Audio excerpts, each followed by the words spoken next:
Hello traders, welcome back to our channel. നമ്മുടെ ചാനലിലെ Nifty and bank Nifty അനാലിസിസിൻ്റെ, അതായത് നാളത്തെ സ്പെഷ്യൽ ഡേ അനാലിസിസിൻ്റെ ഏറ്റവും പുതിയൊരു വീഡിയോയിലേക്ക് നിങ്ങൾക്ക് എല്ലാവർക്കും ഒരിക്കൽ കൂടി സ്വാഗതം. ഞാൻ വയസ്സ് പാണക്കാട്. സോ എങ്ങനെ ഉണ്ടായിരുന്നു ഇന്നത്തെ മാർക്കറ്റ്? നിങ്ങൾക്ക് എല്ലാവർക്കും ഓർമ്മയുണ്ടാവുമെന്ന് ഞാൻ വിശ്വസിക്കുകയാണ്.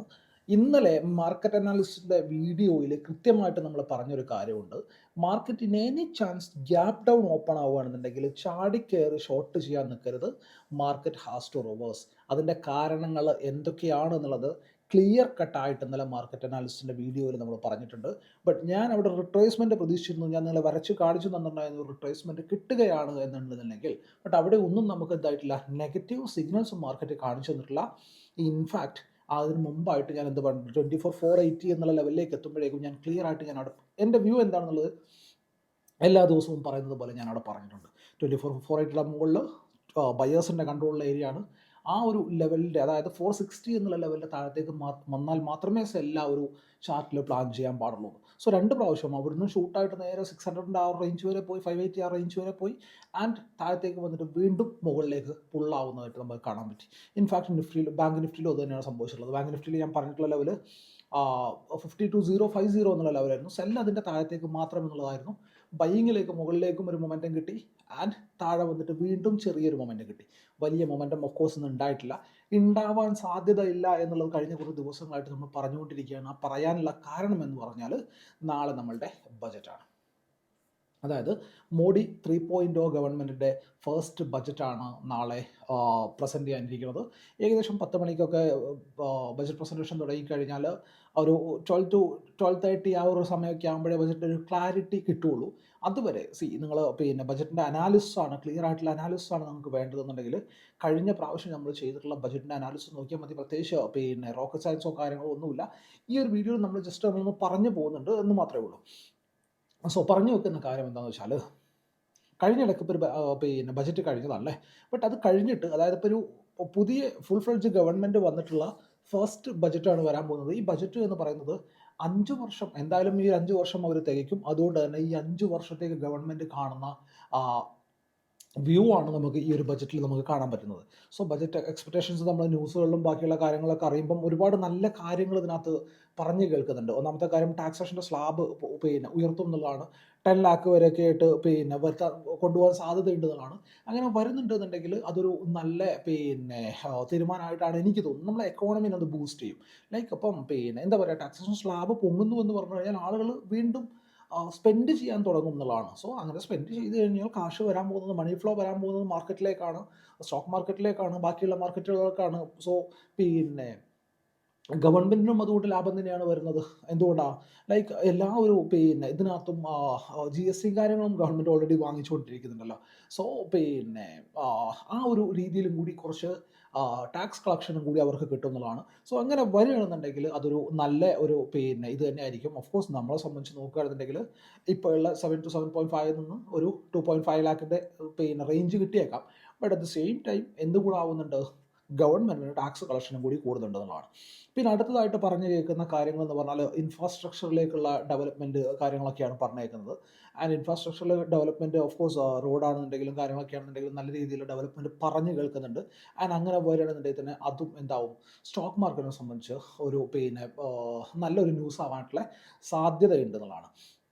ആൻഡ് അതിൻ്റെ കൂടുതൽ അഗ്രികൾച്ചറൽ സെഗ്മെൻറ്റിൽ അത്യാവശ്യം നല്ല ഒരു എന്താ പറയുക, അവർക്കിപ്പോൾ കിട്ടിക്കൊണ്ടിരിക്കുന്ന ആ ഒരു 6,000 എന്നുള്ള ആ ഒരു റേഞ്ചിനെ മാറ്റിയിട്ട് 8,000ലേക്ക് കൊണ്ടുവരണമെന്ന് ആ ഒരു രീതിയിലൊരു ടോക്ക് അങ്ങനെ കൊണ്ടുവരുമെന്നുള്ള ആ ഒരു ടോക്കൊക്കെ കേൾക്കുന്നുണ്ട്. ആൻഡ് അതും ഒരു നല്ല ഒരു കാര്യം തന്നെയായിട്ട് എനിക്ക് വരാൻ പോകുന്നത്. ആൻഡ് മോറോവർ അതിൻ്റെ കൂട്ടത്തിൽ വീണ്ടും നമ്മൾ നോക്കുകയാണെന്നുണ്ടെങ്കിൽ ലൈക്ക് എന്താ പറയുക, മേക്ക് ഇൻ ഇന്ത്യ പ്രൊജക്റ്റുകളിൽ വരുന്ന അതിനകത്തൊരു ടാക്സ് റിലാക്സേഷൻ്റെ കാര്യമൊക്കെ പറഞ്ഞു കേൾക്കുന്നുണ്ട്. അങ്ങനെയാണെന്നുണ്ടെങ്കിലും അതും ഇപ്പോൾ ഇതുവരെ നമ്മൾ പറഞ്ഞു കേൾക്കുന്ന കാര്യങ്ങളെല്ലാം തന്നെ എന്താ പറയുക, എക്കോണമിക്ക് ഒരു ബൂസ്റ്റ് കിട്ടുന്ന കാര്യങ്ങളാണ്, സ്റ്റോക്ക് മാർക്കറ്റിന് ഒരു പമ്പ് കിട്ടുന്ന കാര്യങ്ങളാണ് എന്നുള്ളതാണ്. സോ അതിനകത്ത് ഒരുപാട് കാര്യങ്ങൾ നമ്മൾ പറഞ്ഞു കേൾക്കുന്നുണ്ട്. ആൻഡ് അതിൻ്റെ കൂടെ തന്നെ നമ്മളിപ്പം കഴിഞ്ഞിടയ്ക്ക് പറഞ്ഞിട്ടുള്ള ഈ എന്താ പറയുക, കോൺട്രാക്ട് വാല്യൂ കൂട്ടുന്നു എന്നുള്ള കാര്യം, മെഫാനോയിൽ കോൺട്രാക്ട് വാല്യൂ കൂട്ടുന്നു. ആൻഡ് അതുപോലെ തന്നെ 30% ടാക്സേഷൻ, ഇങ്ങനെയുള്ള നെഗറ്റീവായിട്ടുള്ള കാര്യങ്ങളും ഒക്കെ എന്താ പറയുക, ഒരു കൺഫ്യൂഷനിലാണ് സ്റ്റിൽ അവിടെയുള്ളത്. സോ അത് പറയുമ്പോൾ വീണ്ടും നമ്മൾ പിന്നെ പഴയ ഈ ആ വിഴുപ്പലകലിലേക്ക് തന്നെ പോകേണ്ടി വരും. സോ പറഞ്ഞു വരുന്ന കേസ് എന്താണെന്ന് വെച്ചാൽ, കോൺട്രാക്ട് വാല്യൂ കൂട്ടുന്നു. ആദ്യം 30% ടാക്സിൻ്റെ കേസിൽ പറഞ്ഞത് എന്തായിരുന്നു, ലൈക്ക് ഇപ്പം ഗ്യാംബ്ലിംഗ് ആണ് അവിടെ നടക്കുന്നത്. ആളുകൾ കാശ് കുറെ കൊണ്ടിട്ട് നഷ്ടപ്പെടുത്തുകയാണെന്നാണ് പറഞ്ഞത്. എന്നിട്ട് കോൺട്രാക്ട് വാല്യൂ കൂട്ടി വെച്ചു. സോ ഗ്യാംബ്ലിംഗ് ആണ് അവിടെ നടക്കുന്നത് എന്നുണ്ടെന്നുണ്ടെങ്കിൽ ഈ ഗ്യാംബ്ലിംഗ് അല്ലാതെ സെല്ലിങ്ങിലേക്ക് ആളുകളെ ഇൻവൈറ്റ് ചെയ്യാനുള്ള ഇനീഷ്യേറ്റീവ് അല്ലേ നിങ്ങൾ എടുക്കേണ്ടത്? ആ ഒരു സമയത്ത് സെല്ലിങ്ങിലേക്ക് ആളുകൾ ഇനിഷ്യേറ്റീവ് എടുത്തിട്ട് ലൈക്ക് ഓക്കെ ഗവൺമെൻറ് ഇങ്ങനെ പറഞ്ഞതാണ്, ഇങ്ങനെ കാര്യങ്ങൾ വരുന്നുണ്ട്, സോ ഞാൻ സെല്ലറായിട്ട് മാറുകയാണെന്ന് പറഞ്ഞിട്ട് ഒരാൾ സെല്ലറായിട്ട് മാറുകയാണെന്നുണ്ടെങ്കിൽ അയാൾക്ക് കഴിഞ്ഞ ദിവസം വരെ വേണ്ടി വന്നിരുന്നത് 80,000 to 1 lakh റുപ്പീസാണ് ഏതെങ്കിലും ഒരു സ്ട്രാറ്റജിയിലേക്ക് എൻ്റർ ആവാനായിട്ട്. ഇപ്പം നിങ്ങളുടെ ഈ ഒരു കോൺട്രാക്ട് വാല്യൂം കാര്യങ്ങളും കൂട്ടിക്കഴിഞ്ഞാൽ 2.5 എത്തും. പിന്നെ ഏത് പോയിന്റ് ഓഫ് വ്യൂ നിന്നിട്ടാണ് നിങ്ങൾ ജനങ്ങളെ സഹായിക്കാനാണ്, അല്ലെങ്കിൽ ട്രേഡേഴ്സിനെ സഹായിക്കാനാണ്, ലോസ് ഉണ്ടാക്കുന്നവരെ സഹായിക്കാനാണെന്നുള്ള കാര്യമൊക്കെ പറയുന്നത് പടച്ചവനാണ് എനിക്ക് മനസ്സിലാവുന്നില്ല. എന്തെങ്കിലുമൊക്കെ ആവട്ടെ. അപ്പം അങ്ങനെ ഒരു നെഗറ്റീവ് ന്യൂസും അവിടെ പറഞ്ഞ് കേൾക്കുന്നുണ്ട് എന്നുള്ളതാണ്. സോ ഇതിനകത്ത് സിമ്പിൾ ആയിട്ടുള്ള കാര്യം എന്താണെന്ന് വെച്ചാൽ ബജറ്റിൽ ഒന്നാമത്തെ കാര്യം, ബജറ്റിന് വേണ്ടിയിട്ട് മാർക്കറ്റ് ഒരുങ്ങുമ്പോഴും നമ്മുടെ മാർക്കറ്റ് നിൽക്കുന്നത് ഓൾ ടൈം ഹൈയിലാണ്. ക്ലിയർ അല്ലേ? നിഫ്റ്റി നിൽക്കുന്നത് ഓൾ ടൈം ഹൈൻ്റെ തൊട്ടടുത്തുള്ള പോയിന്റിലാണ്.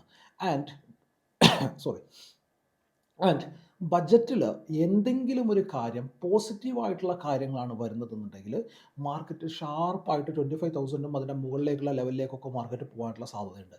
ബട്ട് ഇൻഡിസിഷൻ ആയിട്ടുള്ള കാര്യങ്ങൾ, കൺഫ്യൂസിങ് ആയിട്ടുള്ള കാര്യങ്ങൾ വന്നാൽ പോലും മാർക്കറ്റ് അതിനെ നെഗറ്റീവായിട്ട് എടുക്കാനുള്ള സാധ്യതയുണ്ട് എന്നുള്ളതാണ്.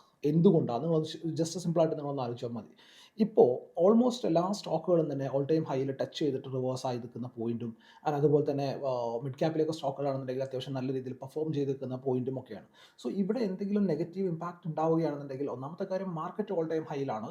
ആ ഒരു സമയത്ത് നെഗറ്റീവായിട്ടുള്ളൊരു ന്യൂസ് അല്ലെങ്കിൽ ഒരു എന്താ പറയുക ന്യൂട്രൽ ആയിട്ടുള്ള ന്യൂസ് വന്നാൽ പോലും ആളുകൾ എന്ത് ചെയ്യും? വിഡ്രോ ചെയ്യും. അതായത് സ്റ്റോക്കുകളെ പോർട്ട്ഫോളിയോനെ സെൽ ഓഫ് ചെയ്യുക അങ്ങനെയുള്ള കാര്യങ്ങളൊക്കെ ചെയ്തു കഴിഞ്ഞാൽ അതൊരു നെഗറ്റീവ് ഇമ്പാക്റ്റ് ആയിട്ട് മാർക്കറ്റിൽ വരാൻ സാധ്യതയുണ്ട്.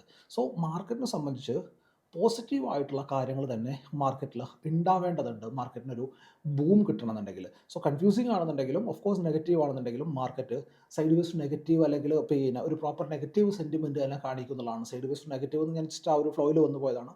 ഒരു പ്രോപ്പർ നെഗറ്റീവ് ഫോൾ തന്നെ കാണിക്കാൻ സാധ്യതയുണ്ട് എന്നുള്ളതാണ്. സോ എത്രത്തോളം വരും എന്നുള്ളതൊന്നും അറിയില്ല. ഇന്നത്തെ കേസ് നോക്കുകയാണെന്നുണ്ടെങ്കിൽ ഇപ്പം ഇന്നലെ മാർക്കറ്റ് അനാലിസിൻ്റെ വീഡിയോയിൽ നമ്മൾ പറഞ്ഞിട്ടുണ്ടായിരുന്നു കൊട്ടക് മഹീന്ദ്ര ബാങ്കിൻ്റെയും അതുപോലെ തന്നെ HDFC ബാങ്കിൻ്റെയും റിസൾട്ടിൻ്റെ കാര്യം. So as compare to Kotak Mahindra bank, HDFC bank അത്യാവശ്യം വേസ്റ്റ് ആയിട്ടുള്ള റിസൾട്ടാണ് തന്നിട്ടുള്ളത്. ബട്ട് ഇന്ന് HDFC ബാങ്ക് എന്തായിട്ടുണ്ട്? ഷാർപ്പായിട്ട് മുകളിലേക്ക് പോയിട്ടുണ്ട്. അതുപോലെ തന്നെ നമ്മൾ ഇന്നലെ ക്ലിയർ ആയിട്ട് പറഞ്ഞിട്ടുള്ളതാണ് റിലയൻസിൻ്റെ റിസൾട്ട് മോശമാണെന്നുള്ളത്. ഇന്ന് എന്തായിട്ടുണ്ട്? ഷാർപ്പായിട്ട് ഡിക്ലൈൻ ആയിട്ടുണ്ട്. സോ ഈ പറയുന്ന ന്യൂസുകളൊന്നും മാർക്കറ്റിൽ വലുതായിട്ടൊന്നും ഇതാകുന്നൊന്നുമില്ല, ഏത് റിസൾട്ടിൻ്റെ ന്യൂസുകൾ അങ്ങനെയുള്ള കാര്യങ്ങൾ. But at the same time ഇനിയിപ്പോൾ വരാൻ പോകുന്ന ന്യൂസുകൾ എന്ന് പറഞ്ഞാൽ, നാളെ ഇനി വരാൻ പോകുന്ന ന്യൂസുകൾ എന്ന് പറഞ്ഞാൽ അതൊരു 5 വർഷത്തേക്കുള്ള ഗവൺമെൻറ്റിൻ്റെ പ്ലാനാണ്. ആ ഒരു പ്ലാൻ എന്ന് പറയുന്നത് ക്വാർട്ടർലി റിസൾട്ട് പോലെ ആവില്ല ഗതി. മനസ്സിലാവുന്നുണ്ടോ? ഇപ്പം എത്രത്തോളം മാർക്കറ്റിന് റിയാക്ട് ചെയ്യാൻ പറ്റുമെന്ന് ആലോചിച്ച് കഴിഞ്ഞാൽ നമുക്കറിയാം. കഴിഞ്ഞ ആ ഒരു എന്താ പറയുക ഫേക്ക് എക്സിറ്റ് പോളിൽ ഏകദേശം 6,000 പോയിൻറ്റ്സിൻ്റെ ഫോളാണ് ബാങ്ക് നിഫ്റ്റിയിൽ ഉണ്ടായിട്ടുള്ളത്. സോ മാർക്കറ്റിന് മുമ്പിൽ അതിനെ പ്രീവിയസ്ലി ഉള്ള ഡാറ്റാസ് ഉണ്ട്. അപ്പം നിങ്ങളൊരു 2020 തോന്നുന്നു ഒരു 4% ഡയറക്ഷണൽ മൂവൊക്കെ എവിടെ ഉണ്ടായിട്ടുണ്ട്? നമ്മുടെ ബാങ്ക് നിഫ്റ്റിയിൽ ഉണ്ടായിട്ടുണ്ട്. സെയിം ആ ഒരു റിസൾട്ടിൻ്റെ ദിവസം. സോ കഴിഞ്ഞ റിസൾട്ടിൻ്റെ വീഡിയോയിൽ, അതായത് കഴിഞ്ഞ മുമ്പത്തെ ബജറ്റിൻ്റെ റിസൾട്ട് എന്ന് ഞാൻ പറഞ്ഞു വന്നു, ബജറ്റിൻ്റെ വീഡിയോയിൽ നമ്മൾ ക്ലിയർ ആയിട്ട് ആ ഒരു ചാർട്ട് വെച്ചിട്ടൊക്കെ അനാലിസിസ് ചെയ്തിട്ടുണ്ട് എങ്ങനെയാണെന്നുള്ള കാര്യങ്ങൾ. നിങ്ങൾ ആ ഒരു വീഡിയോ ചുമ്മാ ഒന്ന് കണ്ടു കഴിഞ്ഞാൽ നിങ്ങൾക്ക് കാര്യം വ്യക്തമായിട്ട് മനസ്സിലാവും. സോ പറഞ്ഞു വന്ന കേസ്, എന്തെങ്കിലും ഒരു പോയിന്റിൽ മാർക്കറ്റിന് കൺഫ്യൂഷൻ ഉണ്ടാവുകയാണെന്നുണ്ടെങ്കിൽ മാർക്കറ്റ് അതിനെ നെഗറ്റീവായിട്ട് എടുക്കുന്നതാണ്. സോ നല്ല രീതിയിൽ എന്തുണ്ട്, പ്രീമിയം ഇപ്പോൾ കാണാൻ പറ്റുന്നുണ്ട്. അddമണിയിൽ തന്നെ ഏകദേശം ഇപ്പോൾ ബാങ്ക് നിഫ്റ്റിയുടെ കേസ് നോക്കുകയാണെന്നുണ്ടെങ്കിൽ, ഈവൻ നിഫ്റ്റിയുടെ കേസ് നോക്കുകയാണെന്നുണ്ടെങ്കിൽ നിഫ്റ്റിയിൽ ATMൽ ഏകദേശം 250 അറൗണ്ട് പോയിന്റ്സ് പ്രീമിയം ഇരിക്കുന്നുണ്ട്. ബാങ്ക് നിഫ്റ്റിയുടെ കേസ് നോക്കുകയാണെന്നുണ്ടെങ്കിൽ 500+ പോയിന്റ്സ് പ്രീമിയം ഇരിക്കുന്നുണ്ട്. സോ നാളെ യൂഷ്വലി എങ്ങനെ സംഭവിക്കുക എന്ന് വെച്ചാൽ ഒരു 12 മണി വരെ എന്താ പറയുക റിസൾട്ട് പബ്ലിഷ് ചെയ്യുന്ന സമയമാണ്, അതായത് ബജറ്റ് വായിക്കുന്ന സമയമാണ്. സോ ആ ബജറ്റ് വായിക്കുന്ന സമയത്ത് മാർക്കറ്റിൽ ഒരു ഷോപ്പിനെസ് ആയിരിക്കും ഉണ്ടാവുക. സോ കഴിഞ്ഞ ബജറ്റിൻ്റെ വീഡിയോയിൽ പറഞ്ഞ പോലെ തന്നെ സെല്ലേഴ്സിൻ്റെ കൺട്രോളുള്ള മാർക്കറ്റ് ആയിരിക്കും ആ ഒരു മോർണിംഗ് അവേഴ്സിൽ ഉണ്ടാവുക. സോ ആ ഒരു സമയത്ത് നിങ്ങളൊരു സെല്ലർ ആണെന്നുണ്ടെങ്കിൽ നിങ്ങൾക്ക് എന്ത് ചെയ്യാം? ഒരു കോളും പുട്ടും സെല്ല് ചെയ്തിട്ട് ഇരിക്കുക എന്നുള്ളതാണ്. സ്ട്രിക്റ്റ് ആയിട്ടുള്ള SL വെച്ചിട്ട് മാത്രം കേട്ടോ. അങ്ങനെ ഒരു 12 മണി കഴിഞ്ഞ ബജറ്റിൻ്റെ ദിവസം ആ ഒരു സമയത്തൊക്കെ നിങ്ങൾ നമ്മുടെ ടെലഗ്രാമിലും ഫോളോ ചെയ്യുന്നുണ്ടെന്നുണ്ടെങ്കിൽ, അതുവരെ സെല്ലിങ്ങിനെ കുറിച്ച് ചെയ്യാത്ത ഞാൻ കഴിഞ്ഞ ബജറ്റിൻ്റെ ദിവസം ചെയ്തിട്ടുണ്ടായിരുന്നു. നിങ്ങളെല്ലാവരും കണ്ടിട്ടുണ്ടാവും. ഞാൻ അതിൻ്റെ സ്ക്രീൻഷോട്ട് അടക്കം ഞാൻ അവിടെ പോസ്റ്റ് ചെയ്തിട്ടുണ്ടായിരുന്നു. സോ ഒരു 12, 12:30ക്ക് ശേഷം മൂവ് ഉണ്ടാവാനുള്ള സാധ്യതയുണ്ട്. ആ സാധ്യത ഉണ്ട് എന്ന് പറയുമ്പോൾ തന്നെ നമ്മൾ വ്യക്തമായിട്ട് മനസ്സിലാക്കേണ്ട ഒരു കാര്യമുണ്ട്. ഡീറ്റെയിൽ ആയിട്ടുള്ള ചാർട്ട് അനാലിസിസിലേക്ക് നമുക്ക് പോകട്ടോ. നമ്മൾ വ്യക്തമായിട്ട് മനസ്സിലാക്കേണ്ട ഒരു കാര്യമുണ്ട്. കഴിഞ്ഞ ബജറ്റിൻ്റെ ദിവസം എക്സ്പയറി ഡേ ആയിരുന്നു. അന്നത്തെ ദിവസം മൂവ് ഉണ്ടായിട്ടില്ല എന്നുള്ളതാണ്. അന്നത്തെ ദിവസം പ്രീമിയത്തിന് അതിനകത്ത് വെച്ചിട്ട് അവർ കൊന്നു. കാരണം എക്സ്പയറി ഡേയിൽ ഒന്ന് മൂവ് ഉണ്ടായി കഴിഞ്ഞാൽ അവരുടെ കൈ അതിഭീകരമായിട്ട് പൊള്ളും എന്നുള്ളത് അവർക്കറിയാം. അതുകൊണ്ട് തന്നെ ആ ഒരു ദിവസം അവരെന്ത് ചെയ്തു, മാർക്കറ്റിനെ ആ ഒരു പോയിന്റ് തന്നെ ഹോൾഡ് ചെയ്തു. ആൻഡ് പിറ്റത്തെ ദിവസമാണ് ബജറ്റ് റിലേറ്റഡ് ആയിട്ടുള്ള മൂവ് ഉണ്ടായിട്ടുള്ളത്. നമുക്ക് എല്ലാവർക്കും കാണാൻ പറ്റിയ ഒരു കാര്യമാണത്.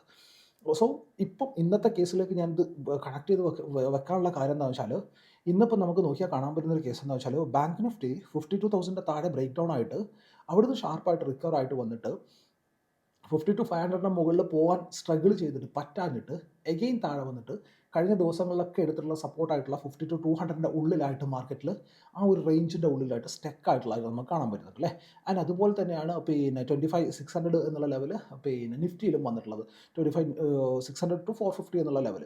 സോ പിന്നെ മാർക്കറ്റ് ഒരു റേഞ്ചിൻ്റെ ഉള്ളിലാണ്. സോ നാളെ ഒരു ദിവസം അതിനുള്ളിൽ തന്നെ സ്റ്റെക്കായി നിന്നാലും അവരെന്താ നോക്കുന്നതെന്നറിയാം. നാളെ ചൊവ്വാഴ്ചയാണ്, മറ്റന്നാൾ ബുധനാഴ്ചയാണ്. പിന്നെ നാളെ ഒരു ദിവസം കൊണ്ട് തന്നെ ഇന്ത്യ വിക്സ് ഇറങ്ങാൻ തുടങ്ങും. ഇന്ത്യ വിക്സ് ഇപ്പോൾ കയറിയിട്ടുള്ളത് എന്താ, ഈ ഇവൻ്റ് ഉള്ളത് കൊണ്ട് മാത്രമാണ്. നിങ്ങൾക്കറിയാം 13-ലോ 14-ലോ കിടന്നിരുന്ന ഇന്ത്യ വിക്സ് ആണ് ഇപ്പം ഷൂട്ടായിട്ടുള്ളത്. യൂഷ്വലി ഒരു പിന്നെ എക്സ്പയറി തലേ ദിവസം 100-170 കിടക്കേണ്ട പ്രീമിയമാണ് ഇപ്പോൾ 500 ചില്ലാനം കിടക്കുന്നത്. സോ ആ ഒരു പിന്നെ പ്രീമിയം ഷാർപ്പായിട്ട് ഡീക്കേ ആവാനുള്ളതാണ്. നാളെയും മറ്റന്നാളും മാത്രമേ ഉള്ളൂ. ബജറ്റ് ഉണ്ടെന്ന് വിചാരിച്ചിട്ട് എക്സ്പയറിയുടെ അടുത്ത ആഴ്ചയിലേക്ക് മാറ്റി വെച്ചിട്ടൊന്നുമില്ല. എക്സ്പയറി സ്റ്റിൽ ബുധനാഴ്ച തന്നെയാണ് വരാൻ പോകുന്നത് അല്ലേ. സോ പിന്നെ നിങ്ങൾ എക്സ്പയറിയിൽ ട്രേഡ് ചെയ്ത് ശീലമില്ലാത്ത ആളാണെന്നുണ്ടെങ്കിൽ നിങ്ങൾ ഫസ്റ്റ് തന്നെ ചെയ്യേണ്ട ഒരു കാര്യം, ഒരു എക്സ്പയറിയിലേക്ക് മാത്രമായിട്ട് നിങ്ങളൊരു ക്യാപിറ്റൽ അലോക്കേറ്റ് ചെയ്യാണ്ടിരിക്കുക എന്നുള്ളതാണ്. ഒന്നാമത്തെ കാര്യം, നിങ്ങൾക്ക് മാറി നിൽക്കാൻ പറ്റുകയാണെന്നുണ്ടെങ്കിൽ 1-2 എക്സ്പയർ നിങ്ങൾ വാച്ച് ചെയ്യുക. ജസ്റ്റ് ഐഡിയൽ ആയിട്ട് ഇരുന്നിട്ട് വാച്ച് ചെയ്യുക എന്നുള്ളതാണ്. ആൻഡ് പ്രീമിയം എങ്ങനെയാണ് മൂവ് ആവുന്നത്, എങ്ങനെയാണ് ആളുകളുടെ കാശ് പോകുന്നത്, എവിടേക്കാണ് ആളുകൾ പെട്ട് കിടക്കുന്നത്, ഇതൊക്കെ വായിച്ച് മനസ്സിലാക്കാൻ ശ്രമിക്കുക എന്നുള്ളതാണ്. ഓറൽസ് നിങ്ങൾക്ക് പിന്നെ ട്രേഡ് ചെയ്യുന്ന ഒരാളാണെന്നുണ്ടെങ്കിൽ നിങ്ങൾ ആദ്യം പ്ലാൻ ചെയ്യേണ്ടത്, what I am suggesting is, ഒരു സർട്ടൻ എക്സ് എമൗണ്ട് ഓഫ് ക്യാപിറ്റലിനെ നിങ്ങളൊരു ഇവൻറ്റിലേക്ക് വേണ്ടിയിട്ട് മാറ്റി വെക്കുക. ഇവൻറ്റ് ട്രേഡിങ്ങിലേക്ക് വേണ്ടിയിട്ട് മാറ്റി വെക്കുക.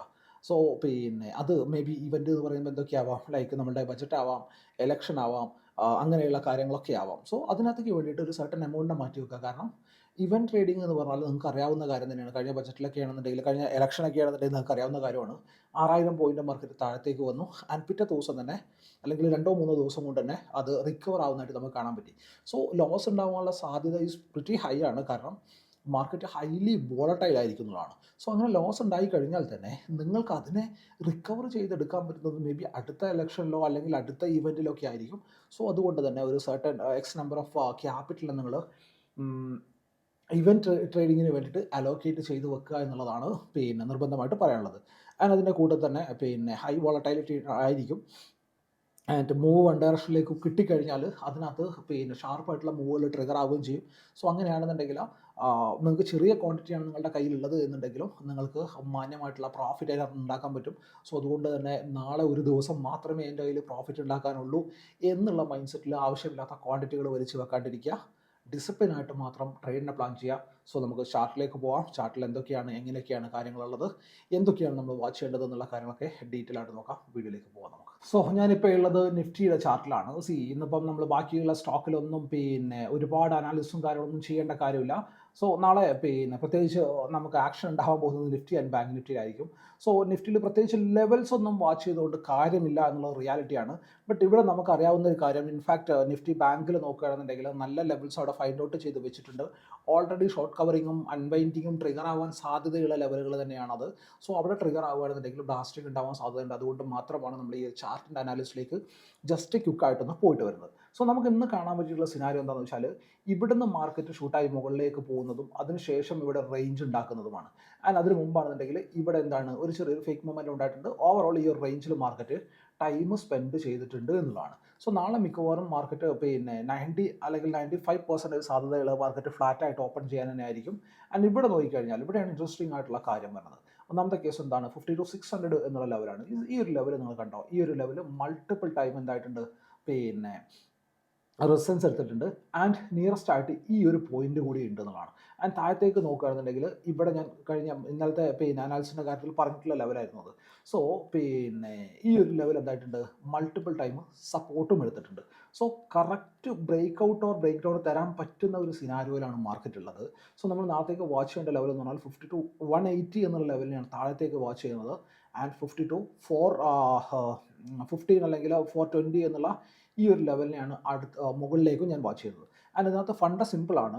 മാർക്കറ്റ് ഈ ഒരു റേഞ്ചിൻ്റെ ഉള്ളിൽ നിന്ന് ട്രേഡ് ചെയ്യും. എന്തായാലും ഈ റേഞ്ചിൻ്റെ മുകളിലേക്ക് പോയാലും ഈ റേഞ്ചിൻ്റെ മുകളിലേക്ക് താഴത്തേക്ക് വന്നാലും 12 വരെ നിങ്ങൾ അടങ്ങിയിരിക്കുക എന്നുള്ളതാണ്. അങ്ങനെയാണ് പ്രീവിയസ് ബജറ്റുകൾ നമ്മളോട് പറഞ്ഞിട്ടുള്ള സിനാരിയോ എന്ന് പറഞ്ഞാൽ.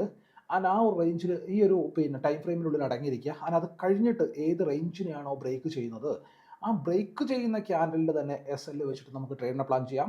അതല്ലാതെ അതിൻ്റെ സ്വിങ്ങിലേക്കൊന്നും കൊണ്ടുപോകാൻ നിൽക്കേണ്ട. കാരണം നാളെ മാർക്കറ്റ് പോകാൻ പോകുന്നത് ബജറ്റ് കഴിഞ്ഞതിന് ശേഷം ബജറ്റിനെ കീറി മുറിച്ച് പഠിച്ചിട്ടല്ല.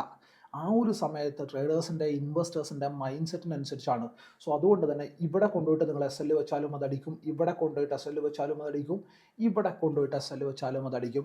അതുകൊണ്ട് തന്നെ ഏറ്റവും ചെറിയ പോയിന്റിൽ SL അടിച്ചിട്ട് ഞാനൊന്നും പറഞ്ഞില്ലേ രാമനാരായണ എന്ന് പറഞ്ഞാൽ മിണ്ടാണ്ട് സലാത്തും ചെയ്ത് മിണ്ടാണ്ടിരുന്നോളൂ. ക്ലിയർ ആയിട്ട് കാര്യം മനസ്സിലായിട്ടുണ്ടെന്ന് ഞാൻ വിശ്വസിക്കുകയാണ്. സോ ട്രെൻഡ് റിവേഴ്സൽ ആവാൻ ഒരിക്കൽ തീരുമാനിച്ചു കഴിഞ്ഞാൽ ആ മാർക്കറ്റിൽ നിങ്ങൾ എവിടെ SL വെച്ചിട്ടും കാര്യമില്ല.